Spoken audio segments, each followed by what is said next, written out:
Good evening. You're very welcome to this edition, of the Under Centre podcast. Dara here with you. Delighted to be joined by Rian. First of all, Rian, how are you, buddy?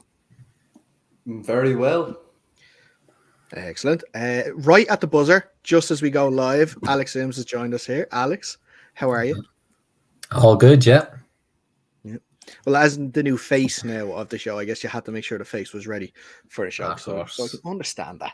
Last touch-ups have to be applied. That is it. And our special guest for this evening, we are delighted to welcome on UCD's Tom Donovan. Tom, how are you? Doing good, yeah. How are you guys? Oh, Good. all good. I think it's a good weekend all around. No defeats, 2 wins and a draw. I think we all have to be happy with that. Too bad. Yeah, exactly. We have a packed show to look at this week. We don't have any games to look forward to. Obviously, we have another bye week with the Easter weekend. So it's probably a good thing because we have 7 games to get through. 3 from the Premier Division and 4 from Division 1. Tom, before we do get into the shows, we are in the show. Before we get into the games, just for yourself, how have you been this season anyway with UCD? How has obviously we've seen the results and we've seen some of the tape and stuff like that. But how yourself personally, how have you felt you've started the year this year? I've been personally, it's gone pretty well. We've had a few shorthanded positions that we've asked. Say you probably heard of a receiver, Keane Lawler, like someone like that is asked to play, a lot of defense because we're a bit short-handed in secondary. But it's I can be thankful that I get a few more targets coming my way because of that. But no, it's been good.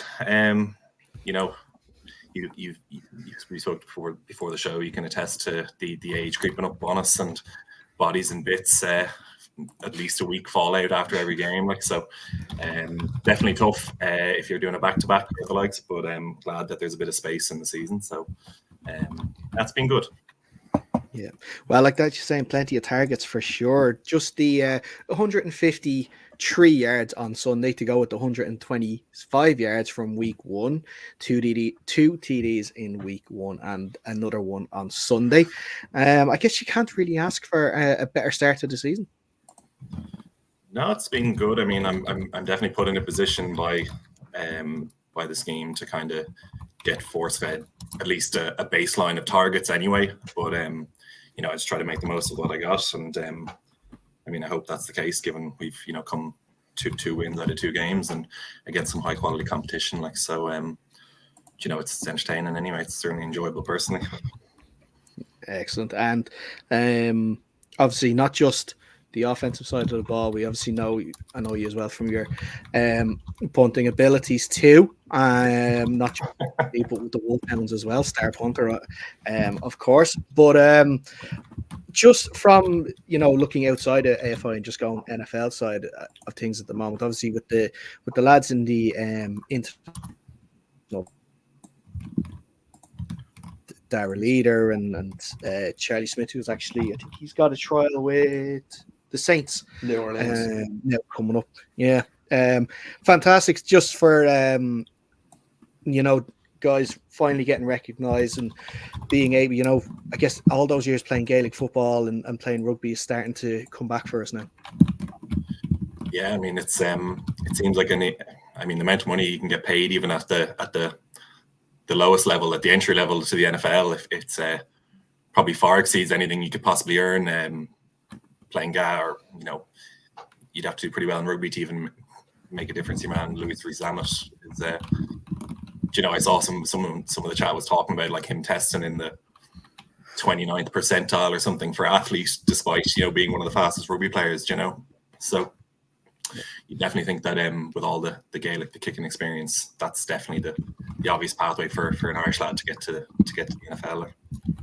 Yeah, but let's actually have a chat then about your game on Sunday, the 32-18 win over the Cork Admirals. Like we just mentioned, 2 from 2 at home. Cork, despite their early touchdown, and weren't able to keep up the momentum. But they did have a good day, especially for their young QB, Jay Kennedy, with 2 passing touchdowns to Declan May and a rushing touchdown of his own. Like I mentioned for yourself, 153 yards in the air with a touchdown. Also, Pete Masterson going for 2 touchdowns of his own, and of course, Brandon Atwell having a rushing touchdown on that too. Maybe for the few people that probably weren't as didn't know as much about UCD heading into the season and saw Sean McVay leaving and then maybe thinking that the offense is in trouble. It's definitely not been the case at all.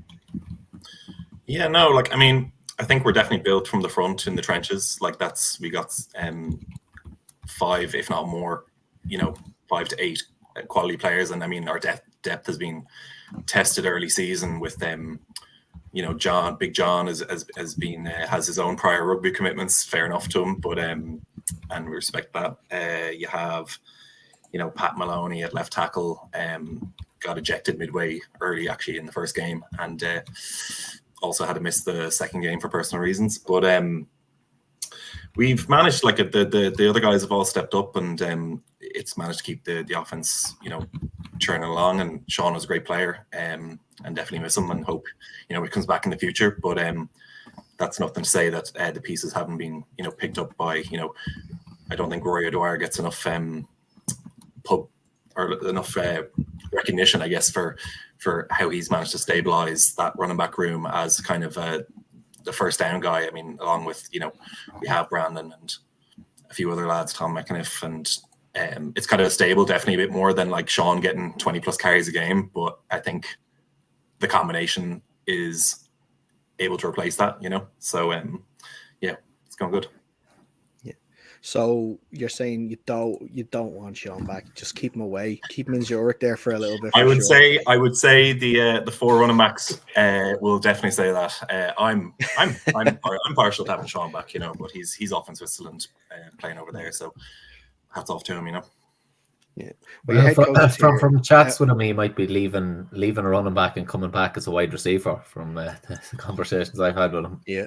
Oh yeah, no, he's had to practice. They're talking about all the stuff that I do, sort of sniffer kind of H-back sort of role, a lot of receiving chops. So yeah, he has pretty nifty hands himself. He was a solid receiver, so I'm sure he'll be coming back and looking to step into my role probably.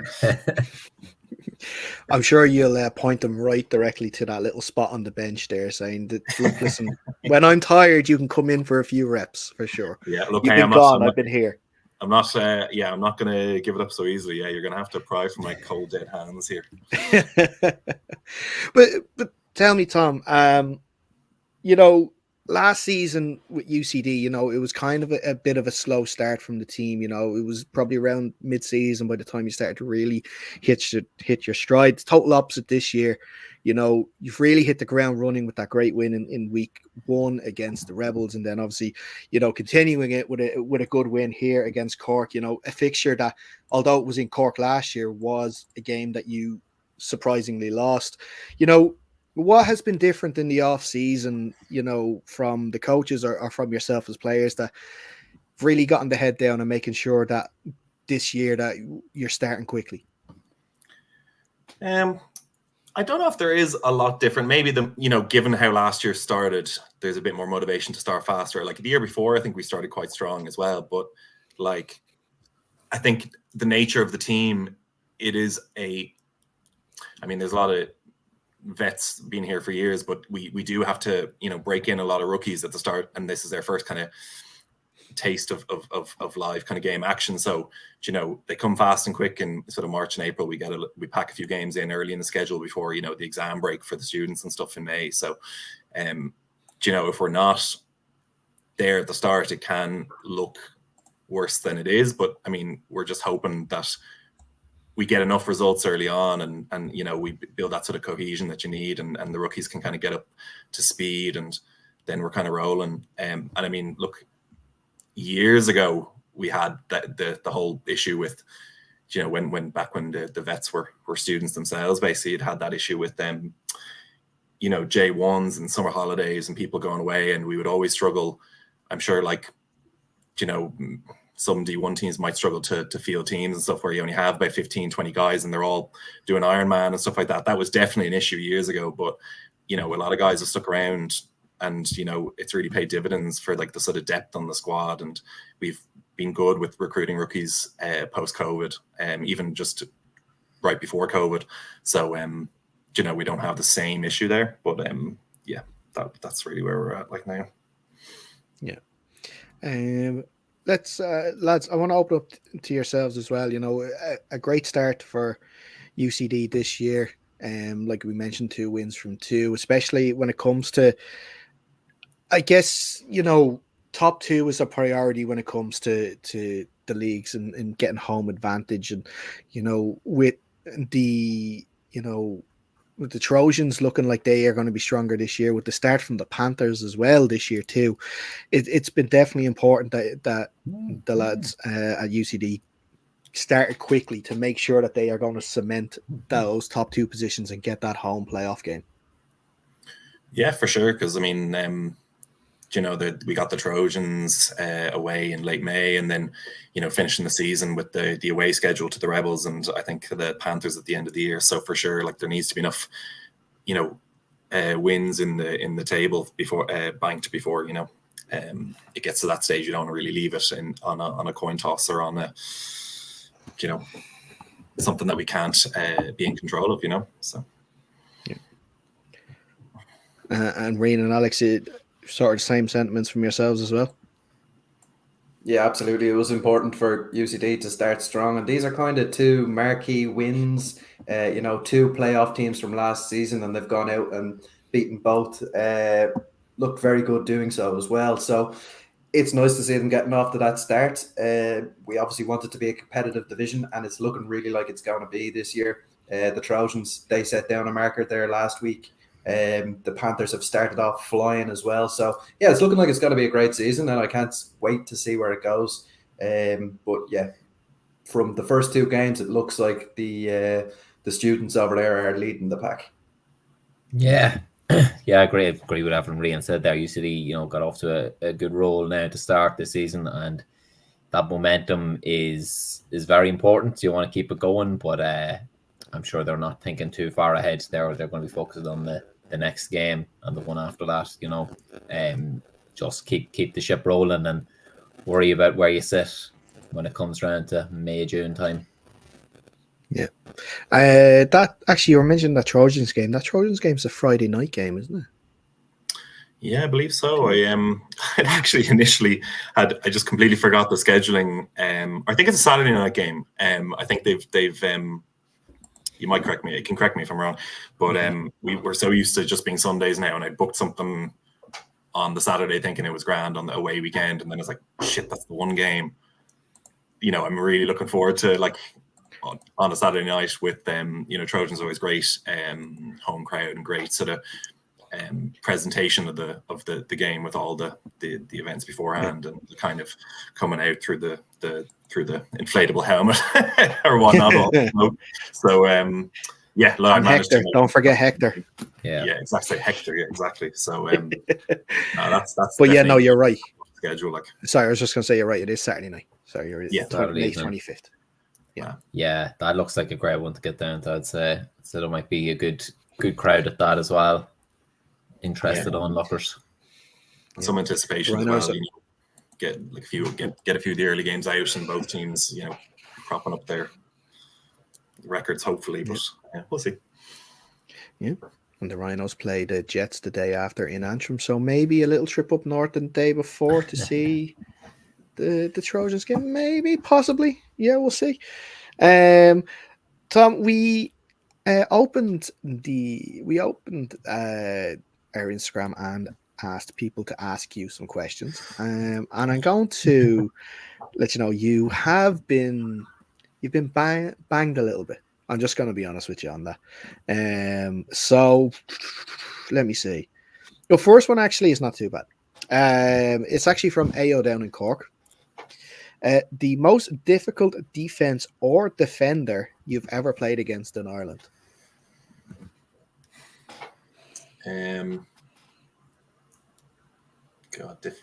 I mean, he's probably. That's a tough one. There's a few Trojans that gave me fit. Like, I couldn't name too many guys back in my first couple of years on opposing teams. I guess it was more through my battles at, when I was playing quarterback and stuff for UCD. I mean, he's a teammate now, Alex Kuzmarek, at safeties, ex-Trojan. Like, he was a sideline to sideline safety, and he just made it very hard to throw those kind of hole shots when you're trying to fit that line drive fade on the sideline. He would naturally jump those quite frequently. Average as well. You probably heard of Neil Graham, pass rusher as well for them. He was a terror on us for years. Defensive players. I mean, Marty Mulray as well for Cork is just, he's absolutely flying. I feel like he is their defense. He is their run stopping. He is a sideline to sideline guy, and he's probably racks up 2 dozen tackles a game for Cork. Like, he's impressive even now today. Like, so they'd be the ones that first come to mind, I think. Yeah, someone that actually had a good game himself. I think he had one forced fumble and one sack, along with multiple tackles there just on Sunday as well. So yeah, absolutely. We have one from Brian Broderick. How does Tom find the time in his busy schedule of working and training to bake all that cake?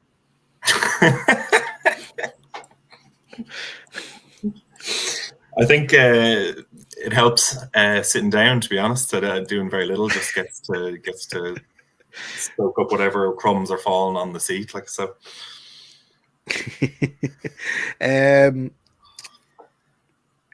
Your center, Graham Jenkinson, wants to know who's the best looking O lineman on the team.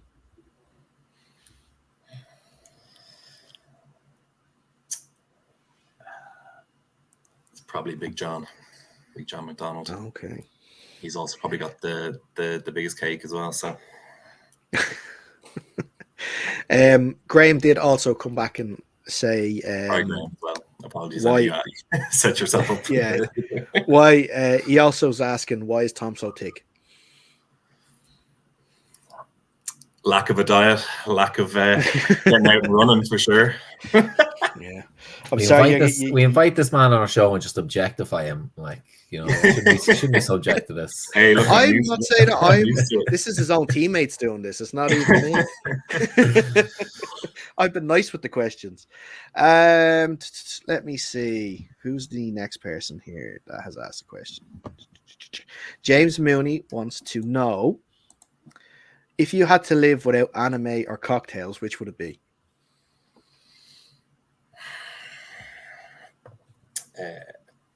That's probably going to have to be cocktails, unfortunately. As much as I love them. Oh, right. Okay. Is there any notable rookies up and coming at UCD you want to give a shout out to? I mean, I work personally a lot with a few of the receivers, and they've really come on sort of leaps and bounds. They may not have given the gravity of the first 2 games of the year. Like it's tough to get them on the field as much as we'd like to. But like Eamon, Pat, Torrin, all guys that have had moments for sure, shined in practice and stuff, and I feel like they're very close to making real game contributions. A few defenders, Ultan at defensive end is definitely in the starting rotation. He's a great player, and you also have some DBs, Aver, Luke, that are doing what they can as well, helping the team out. So yeah, but I mean, there's a bunch of lads. It's just a matter of trying to unseat the current vets in the team. There's none of us will bloody retire or go off to greener pastures yet. So there's just creating a bit of a logjam for positions. Everyone's fighting for them, but I mean, we are doing it on a case of merit. So like, I mean, if the guys can do it, they will, and they'll unseat the vets. Yeah. You're gonna have to explain this one. I'm guessing there's a story behind it, but this is from Owen Feely. He sent it in here. I can't even pronounce it, but I'll let you see if you can see that there in the bottom corner. Oh God. Have you not watched June, Derek? Yeah, Lisan Algi. No, I haven't. So that's why I need the story. Thanks for that. Yep. June 2. Go watch it. Would recommend. Yeah, no, I haven't. I've been meaning to, but I haven't. And then Maybe the give last you one, of course. for a reference, reference more your sweet maybe Darry. He's not the Messiah. He's a very naughty boy. That's it. They're basically saying he's the Messiah. Okay. See, The it's just chosen gone one. over the head. It's just gone over the head right now. And the last one is one from Evan Quigley from the Vikings, who sends this in every week. So we're gonna have to ask you: I hands thought we for were gonna feet or get it feet for through. hands? Say that again, sir. Hands for feet or feet for hands? Hands for feet, I would say.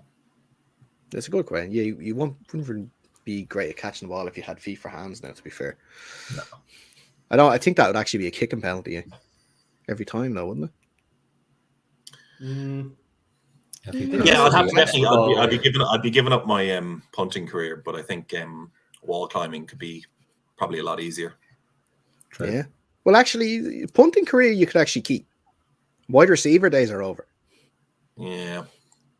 I mean, sorry, that if it was feet for hands, that'd be equally the same. I don't think that would be much better now. Right. So that is all the listener questions. Really appreciate it.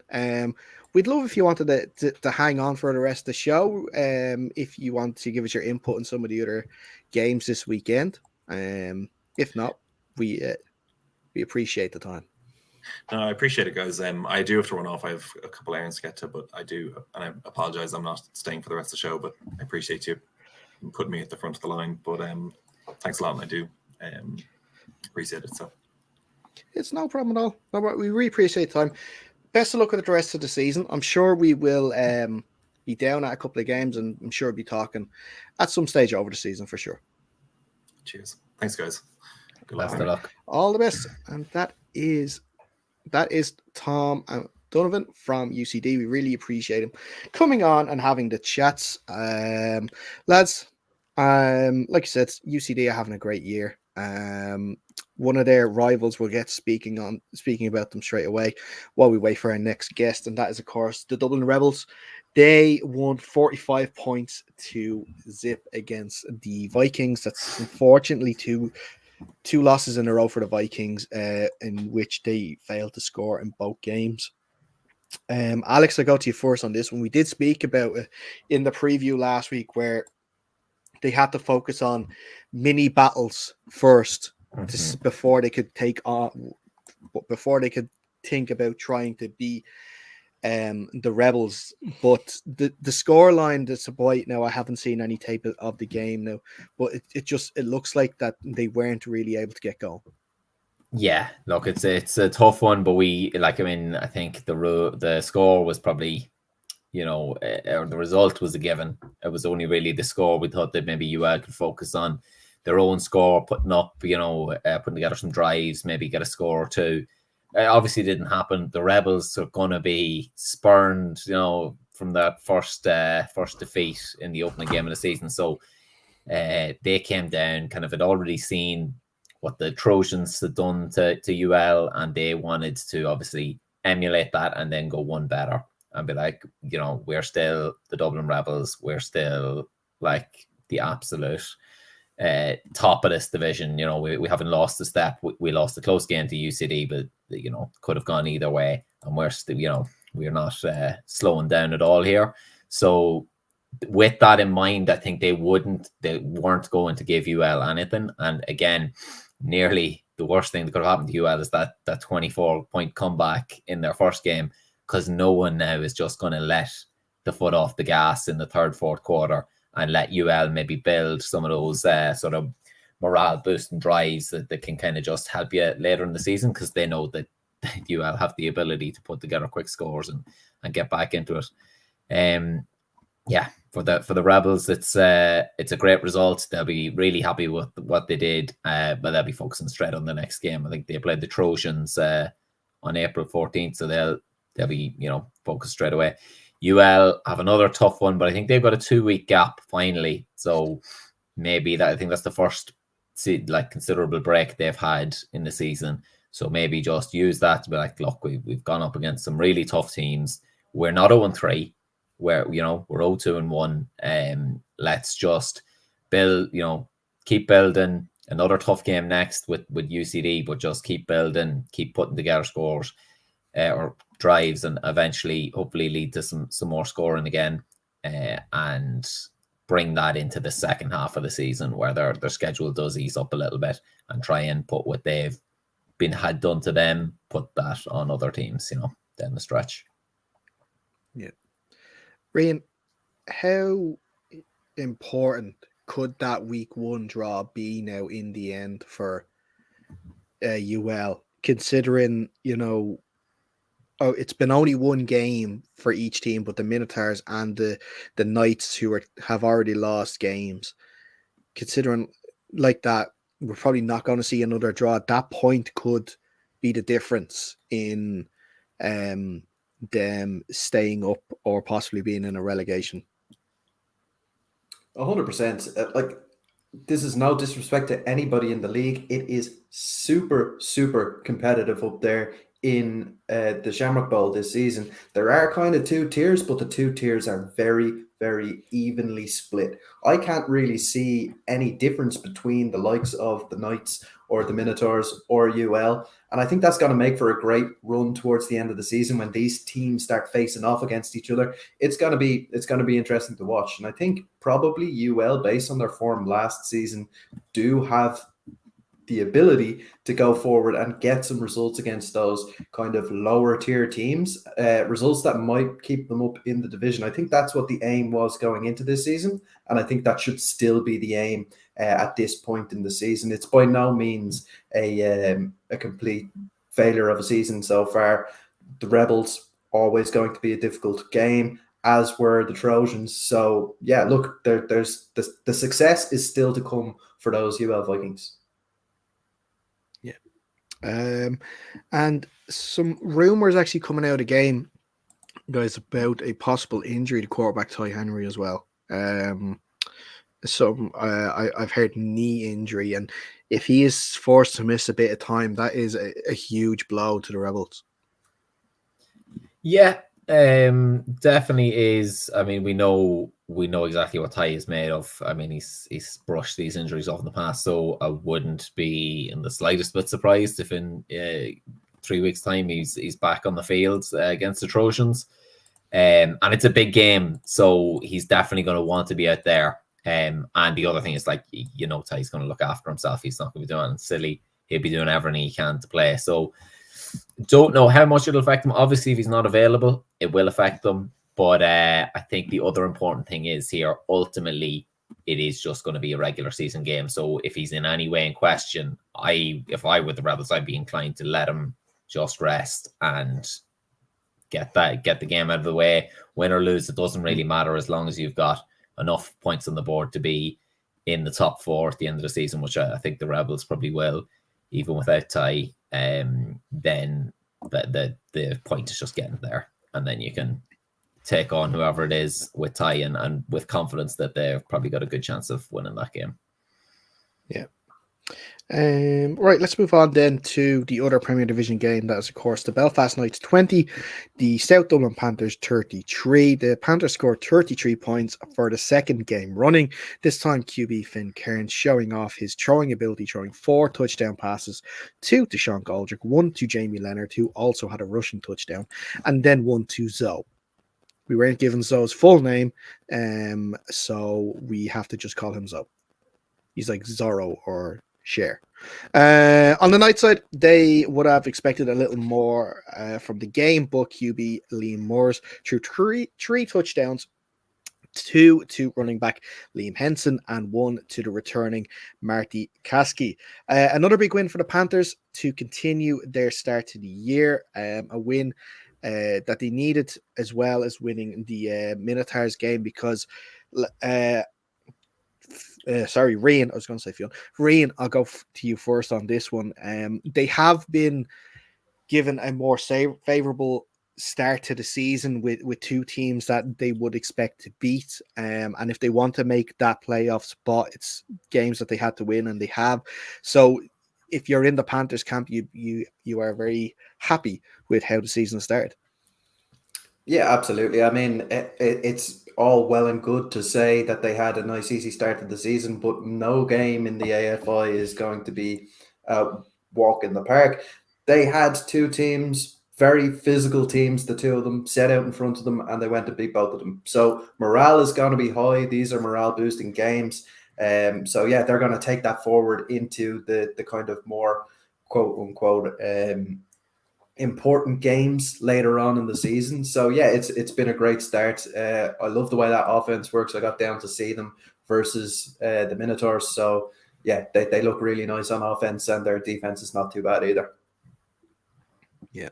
Alex, another good win for the Panthers, 2 from 2, scoring lots of points, showing that they can both run the ball and throw it too. And the defense as well at the moment, not letting much through. Yeah, I mean, it's been a great start. We kind of always knew the offensive firepower and weapons that they had, and we clearly see that they haven't really lost a step there. So it's great to see, and they'll be happy that they're in such a good flowing form at this point in the season. Of course, it counts for nothing if they can't make it count at the other end, the other half of the season. But I think with everything they've learned and put on display so far, you got to say that they've really staked a claim for one of those playoff spots. On the other side of the ball, the Knights, I don't think they acquitted themselves poorly in any way. Putting up 20 points is pretty good showing for them as well, especially with a young quarterback. I don't know if he was a rookie or if he's just a younger quarterback. He's taken over from obviously McDowell there. But I believe he's come up through the U team.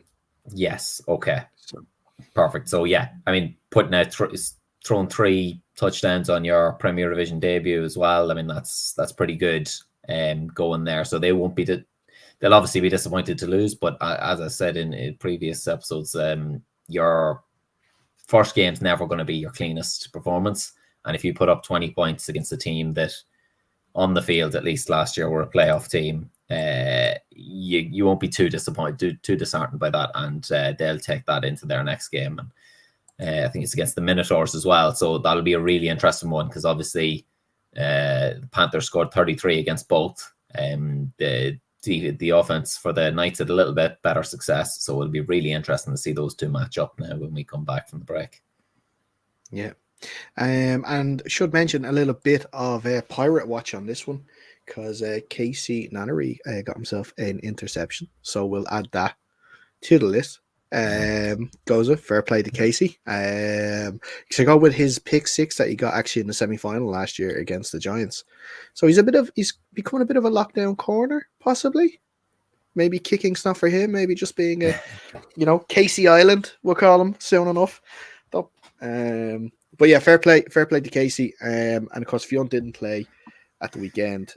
He was away at a wedding, and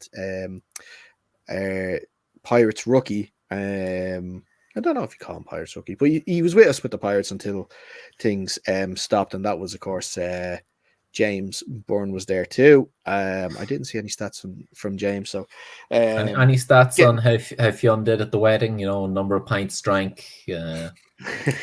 Hour he went to sleep at. 10 points, Fionn, 2 fumbles, I think. Yeah. Our next guest is here just in time to speak about Division 1, and that is we have another Sims on board with us. Mr. Brendan Sims has joined us. How are you, sir? Well, what's crack, lads? Sorry about the lighting. I'm sitting in my car here. Was over at the wee lad's house playing a board game and just got caught up, so apologies for that. Sorry about that, Brendan. Alex spoke over you there. I didn't actually get to hear you at all. Well, if you look at the headline there on me, you'll see the true colours there. I came to the show with. So,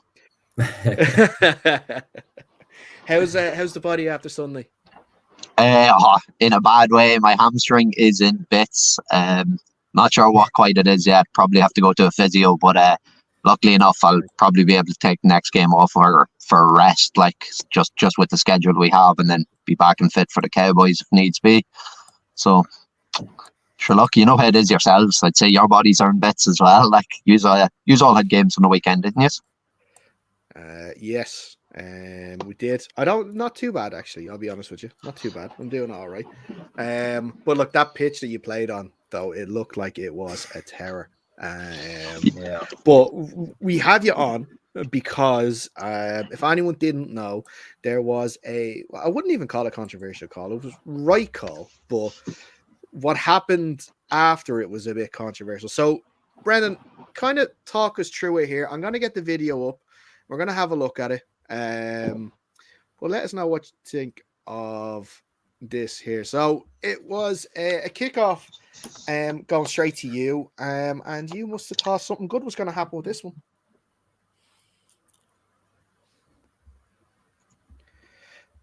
So there, it's clean through, going straight through. Here's the touchdown, but actually, you can't even probably see the flag in the video, but there was no, I don't think you can. Yeah, there was a flag. Yeah, there was a flag. Unfortunately, it was a taunting call. And it wasn't on me. For the record, this time it was not on me. I have been called for trying to pull off a Deion Sanders celebration before on a kick return, but not this time anyway. But yeah, there was a flag down. All right. Yeah. It's kind of hard to see. You probably won't see here on the show, but yeah, it is. You do see the head turn. I believe it was number 66 on the return. So you can see the head turn, sort of making it. We call it a laughing gesture towards one of the Cowboys defenders, and the refs call it. But it wasn't just a simple. Wasn't just a simple, 15-yard penalty from the point of the foul. It was a re-kick. Yeah. Well, our player does maintain his innocence. Say he was laughing the whole way down the pitch, not just in the Cowboys player's face. But take that as you wish. But I think it's typically a 15-yard penalty from the spot of the foul. But the Cowboys were given that option or the option to take the kick again, which for obvious reasons they chose. I think Brendan still had a decent return, got it back to the 45 or something on the next one. But that's obviously not as good a position as being 25 yards out or so, and already in field goal range, starting a drive. That was obviously disappointing. I think it was 8-7 at that score, or were we 7 up at that? It was 8-7. They had just scored their touchdown to take the lead because they went for the 2 points, and we scored in the return, and momentum could have swung, but sure, look, that's the way the game goes. I mean, in fairness to the Cowboys, they had an opportunity to score a touchdown right before my pick that I don't know who it was, but it was just a drop pass that was right in his chest. It was actually me who blew the coverage. I should have been in that deep zone. So kind of all worked out. Like, I'd say draw was realistically the fairest result on the day. Both sides were fairly evenly matched. So look, I didn't come on to give out about referees or anything like that. Look, the decision was probably the right one. I didn't notice it. Huh? Why am I on? Bit of crack. Just to slag Alex mostly. That's why I picked this one. And I said, couldn't pass up the offer, Well, look, Alex had a decent game. Still getting a pick of his own. A kick return. Sure, he was amazing. I wasn't even out there apparently. He switched jerseys. He decided to switch from 32 to 89. Just alternated a little bit. That's all right. Look, Jimmy English got his money, and that's all that matters. Comment here from Jason, actually from the Cowboys. Yes, captain. He gave the option. He chose it, rightly so. Absolutely. Anybody would have done it. Yeah. We had a couple of pints with the lads after in the clubhouse. I mean, there was no hard feelings there. If you're given the option to take a penalty, you're gonna take the most advantageous offer. It's not their fault for picking it, and wouldn't hold it against them. But it it was a good game. I mean, well, do you know what? It wasn't. It was a poor game. The conditions meant that neither of us played to the ability I think we both know that we can play. And it was a attritional, I'd say, but a good battle, a clean enough battle as well. I'd say there wasn't really any misgivings or anything like that. Anyone playing beyond the whistle or anything. Obviously, we give a shout out to Chris Bell, who unfortunately suffered a quite bad knee injury early in the first half, which put him out of the game. So we wish our send our best wishes to him on his recovery. But again, that I don't believe that was anything dirty either. I think it was just in the trenches, the dark arts that go on within the trenches. So I don't pretend to understand them, but something happened there, and he unfortunately went down. But yeah, that's Jason saying there, I think. Yeah, great game all the same. Mavs are a great team and definitely going to be a force this year. Look forward to the next one already. Brendan, why we have you on, actually, I've asked Alex, how he feels the team is doing. About yourself, been knocking at the door since last year to get it back up to the Premier Division. Do you feel that something is different this year, that you feel that the team is going to take that one step further and finally get the promotion that you guys have been looking for? To be honest with you, I wouldn't say there's much different this year to last year to the year before. I feel like as a team, we've kind of all, like, there's a few rookies in and out every year or whatever way it is, but we're kind of all gelled as a team. It's kind of the same year in, year out. I know a lot of the lads are just annoyed. Like, I mean, 2 finals, 2 years, you lose both of them. Like, it's very disheartening. So I know that's going to motivate some boys definitely to give that extra inch in the final. And like, realistically, when you look at it last year, the Vikings game versus us, like, that was a toss coin game. Like, it could have gone either way. Realistically, I think probably the turning point from them was the punch out on the goal line against Dan Finlay. And like, on any other day, we could have beat them. So realistically, I don't think there's much different from last year to this year. And I think we're well primed and in position to be in another final. And this year, if we get to a final, we'll be hungry enough that it will not pass us by this time. Yeah. Or it will not pass us by this time. Fingers crossed. Nobody clip that. Nobody send that to me later in the year, please. I've already big Steven Gerrard vibes. We don't let it slip now. Gerrard, don't let it slip. Oh, fuck's sake. But look, listen. That, like you said, 50 and all it seems like a fair result. You guys are gonna go at it again in a couple of weeks' time down in Dundalk. Definitely sort of, a game that, has that extra layer now that it was a draw in the first game, to see who's going to come out on top in this sort of series, to see who will get top spot. Again, like I mentioned when I was talking with Tom earlier, finishing top is nice, but it's about finishing in the top 2 for sure. And especially, Brendan, after seeing sort of some of the results over the last few weeks, it's going to be a real battle for trying to get home advantage in the playoffs. Oh, definitely. Like, some of the outfits this year, like, we've only played the Eagles and the Cowboys, but from the Rhinos Crusaders game, we knew last year that they were very evenly matched squads. We played the Crusaders in that semi-final. That was another coin flip game. Realistically, like, they had a lot of momentum and played very well that game. The Rhinos, when we played them, sure, we won by having 12 men on the pitch. Realistically, like, it's a very tight division. There's a few others as well who are coming up knocking. The Razorbacks, the Eagles were impressive considering they've come up the division. It's hard to keep. It's easy to have the confidence, but it's hard to keep that momentum up when you get up to the higher division and are playing better quality teams. So, like, yeah, like, it's a weird one this year in Division 1. It realistically could come down to the wire for playoff spots for a lot of teams. So it is good to be in that position where, on the power rankings, obviously, for a lot of teams, Cowboys and us would be, or for a lot of the podcasts and whatever, a lot of them would have the Cowboys and us at number 1 and 2. So it's good to get that draw in kind of furthers the cause of getting the first or second spot in that league table come the end of the season. And sure, we might have a call with a few of the Cowboy boys, see if we can draw the second one, both have an undefeated season potentially, but not win every one. Sounds great to me. But no, so it'll be down to the wire. That's it, already letting the cat out of the bag. That's why nobody tells me anything. Free kebab pizzas when the Cowboys come down if they get a draw. That's it.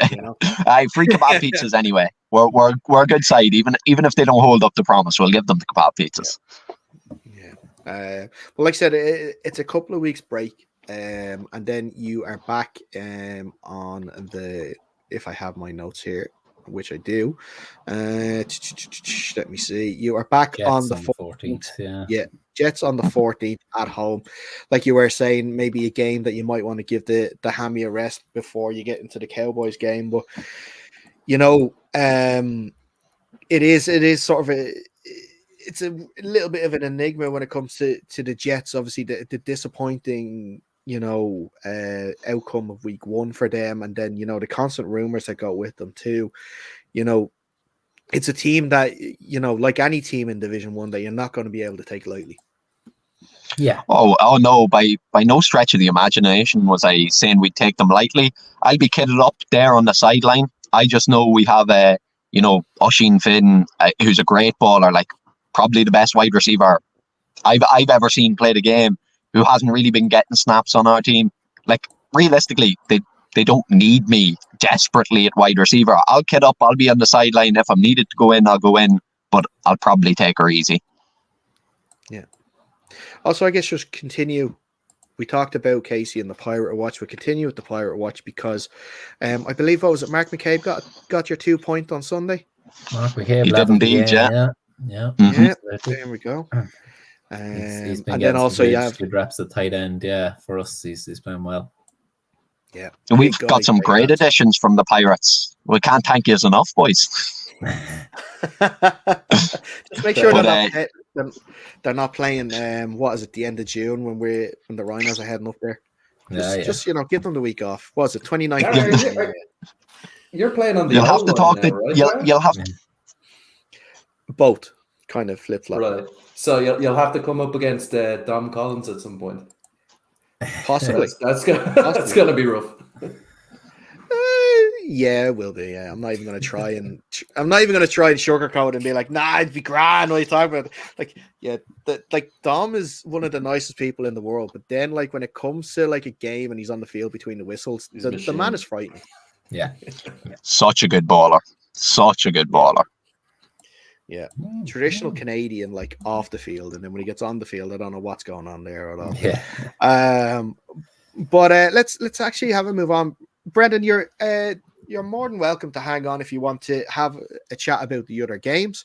We are going to have a quick chat about the Eagles, I should say, beating the Razorbacks by 28 points to 14. A really good victory for the Eagles, bouncing back after their loss against yourselves a couple of weeks ago.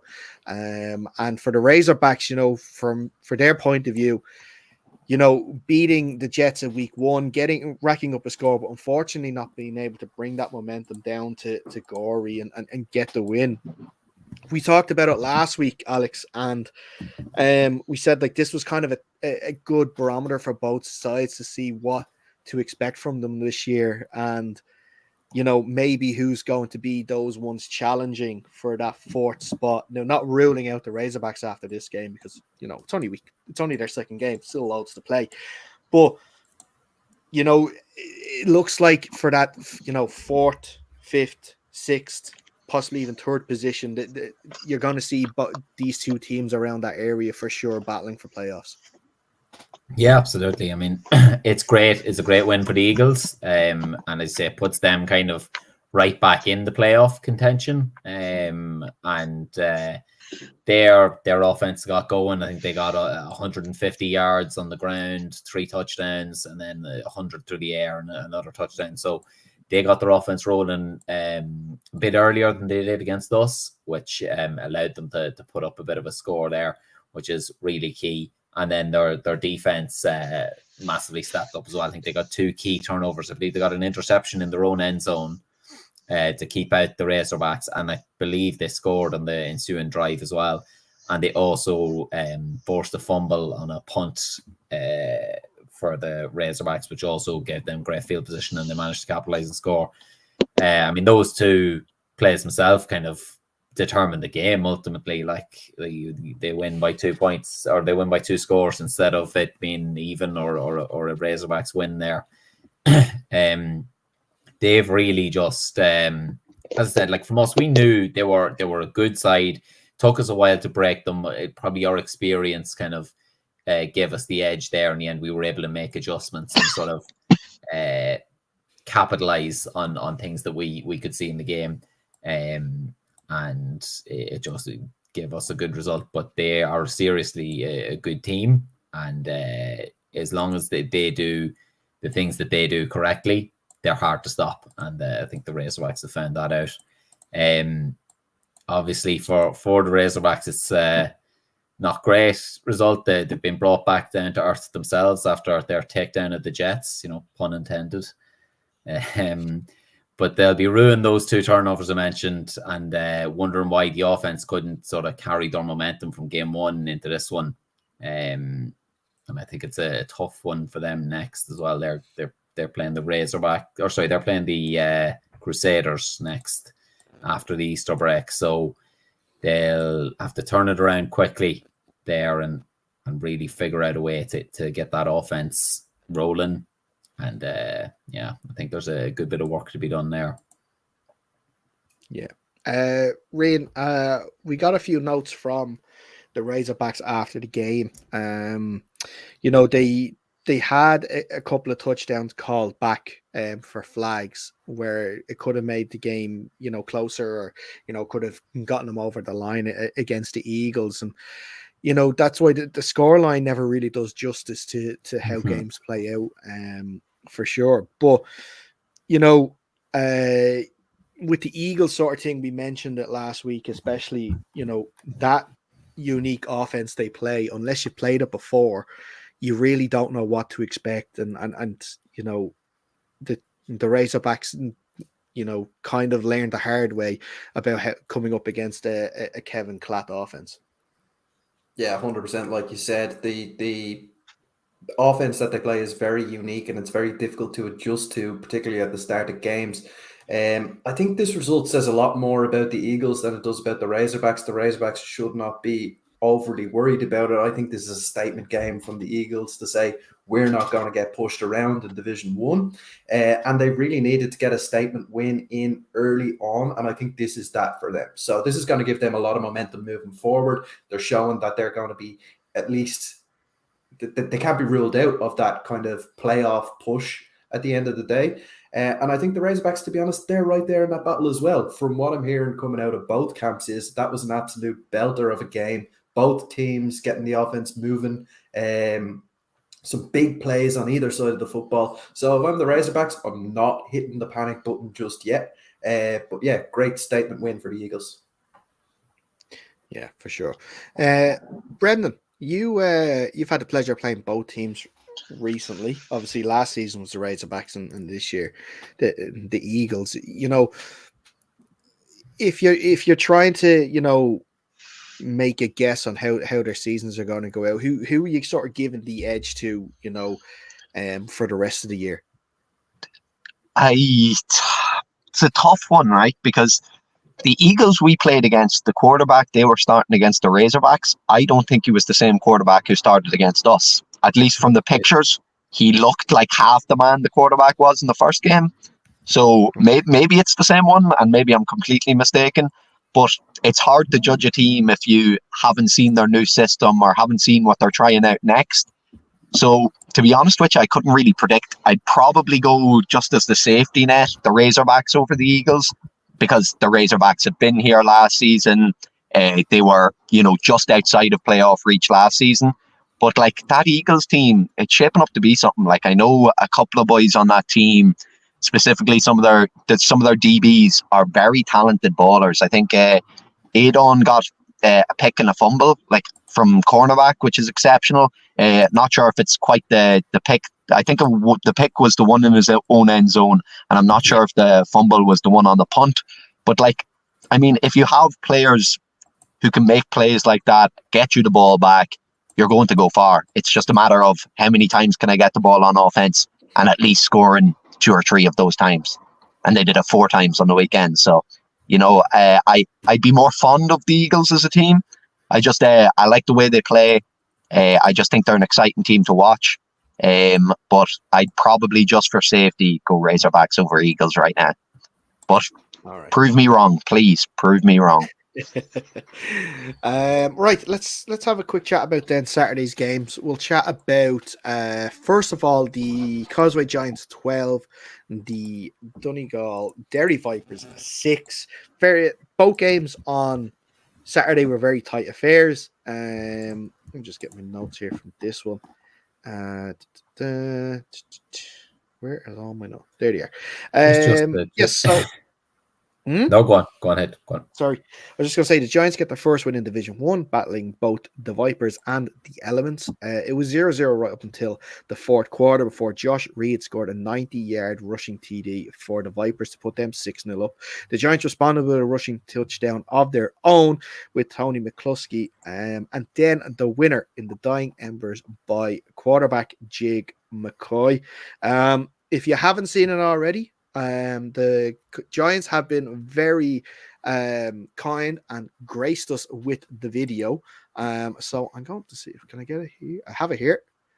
We'll have a little watch of it. You can see how bad the Elements were because half the screen is missing on that, but it will clear up, not to worry.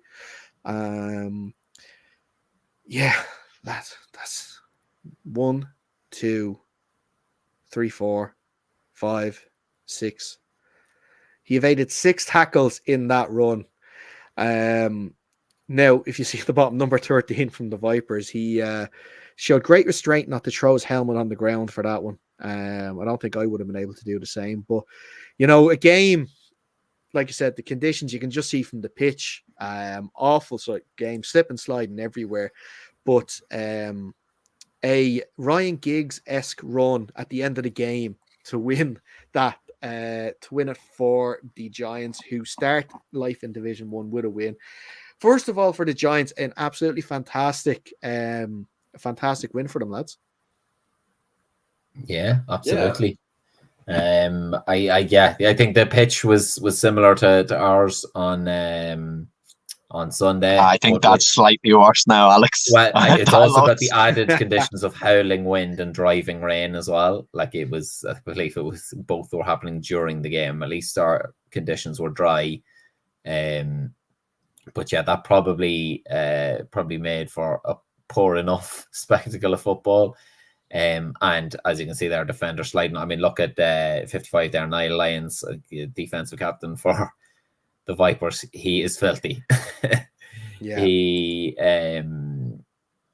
you know, I think there were probably, it probably looks worse on film there, the tackling, because the conditions are so bad, but it is so hard to change direction and get any sort of a plant there playing on that sort of pitch. So I will give those guys a bit of a break there, because I'm sure there's been some comments online about it not being the best tackling, but in those conditions it was really hard to make that sort of tackles, and it's also incredibly hard to cut like that. So fair play to Jig. I think we've seen his name coming up before related to the Giants. He seems to be the man to get the ground scores for them, and he's done it for the last couple of seasons. I'm sure you probably have experienced that, Dara and Rian, a couple of Certainly times. have, and we've experienced that pitch.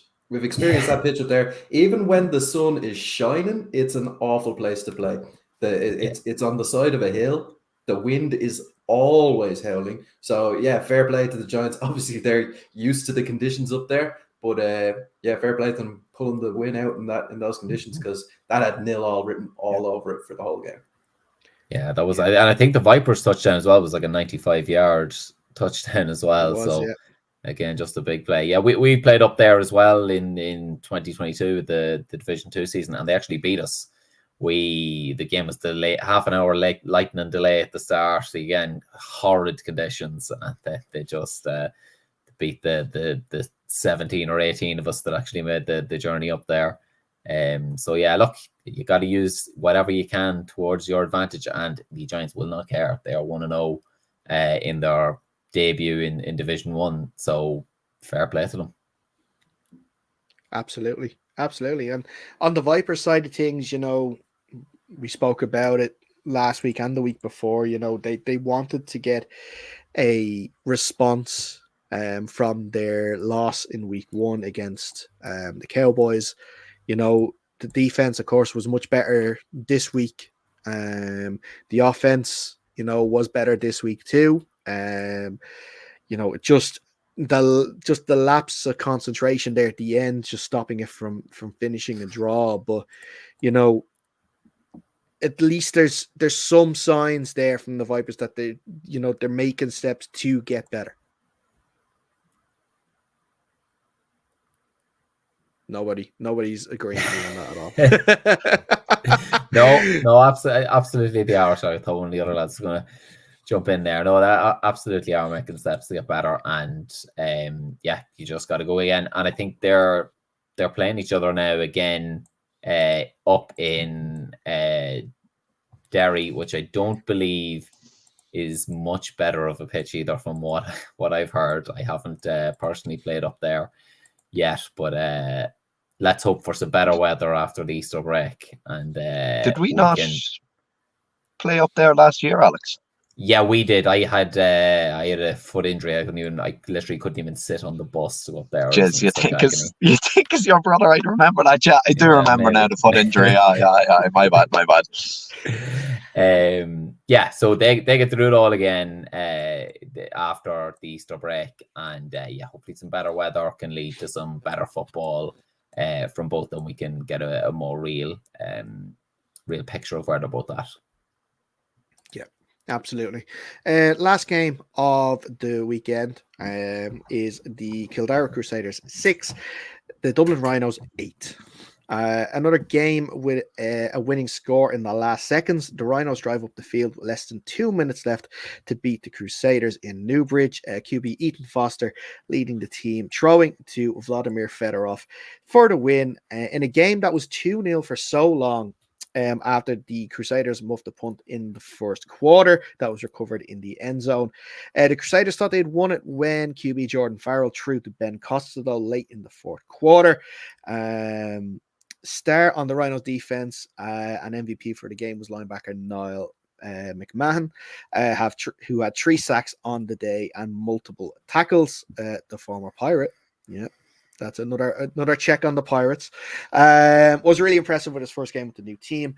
Lads, despite the scoreline, it was an engrossing game, and the two teams will get to do it all over again in a couple of weeks in Castleknock. We have the video of the winning score, and I'm going to make sure the sound is off because I don't think it's actually appropriate for this time in the evening. So I can't have been that engrossed in a game, Dara, considering Ralph, one of the refs, fielded a phone call during it. I was going to leave that part out, but yes, the game was held up in the third quarter. I want to say fourth quarter for about 2-3 minutes. Yeah. Because the Whitecap had to take a phone call.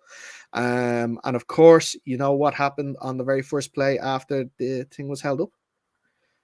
Crusaders false start. Because that's going to happen after waiting that long. Lads, obviously you guys would have been having a keen eye on the result. Like you mentioned a little earlier, Alex, or was it Brendan? I'm not sure. That these two teams always play each other close. I think it was a combined 6 points between them in both games last year. So these two teams, like you mentioned, are very close together, and it was the same again on Saturday.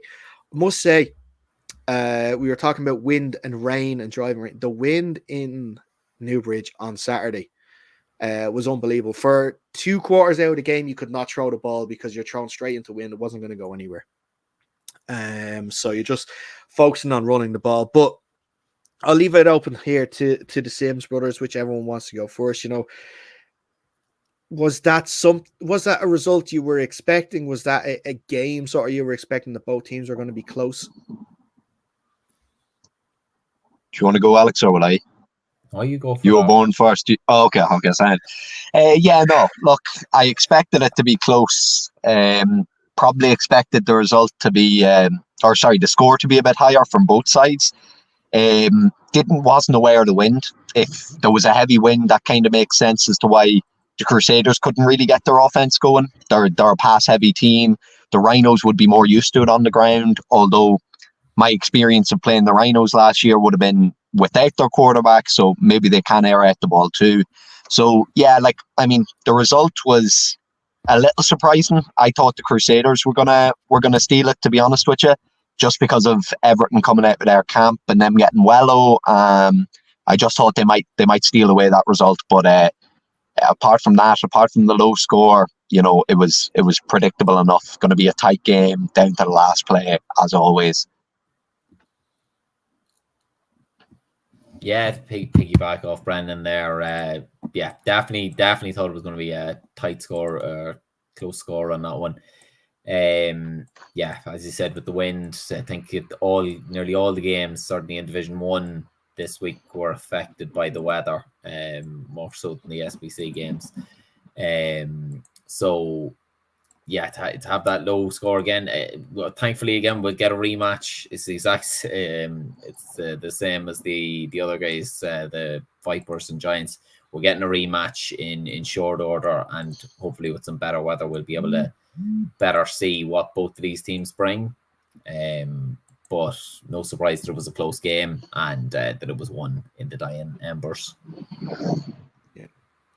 One actually you were saying there about, well, that's why you have to give credit to not just Niall, but also the defensive line. They got constant pressure on the Crusaders' O-line and were able to stop Wello breaking out and to obviously limit whatever damage he could have done to the team. So great credit goes to them as well, not just obviously Niall, but the defense as a whole. I think one of the cornerbacks, Joe, it was his first game playing football.